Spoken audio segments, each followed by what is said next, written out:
विधानसभा निवडणुकीआधी 2 माणसं मला भेटायला आली होती। 160 जागा जिंकून देण्याची गॅरंटी देत होते। शरद पवारांनी हा मोठा गौप्यस्फोट केलाय। त्या दोघांची राहुल गांधींशी भेट घालून दिली होती, असाही गौप्यस्फोट शरद पवार यांनी केलाय। आत्ताची ही सगळ्यात मोठी बातमी।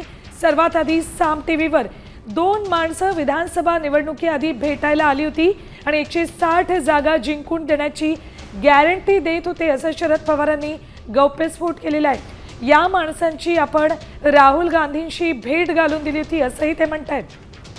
तर संजय शिरसाट यांची प्रतिक्रिया आली, काय म्हणतात ते बघूया। निवडणूक लागली त्यावेळेस आम्हाला दिल्लीत काही लोक भेटायला आले आणि ते म्हणाले की 160 जागा तुम्हाला जिंकून देतो। पण त्यावेळी त्यांच्या मनात निवडणूक आयोगाबाबत शंका नव्हती, असं ते म्हणाले। आता ते काय बोलले तर शरद पवार साहेबांचा स्टेटमेंट पण आजकाल दोन्ही साईडने बजावची भूमिकेमध्ये ते असतात। ते कधी राजकीय स्पष्ट भूमिका ते घेत नाहीत, म्हणून या भूमिकेला सुद्धा आम्ही तेवढं गांभीर्याने पाहत नाही।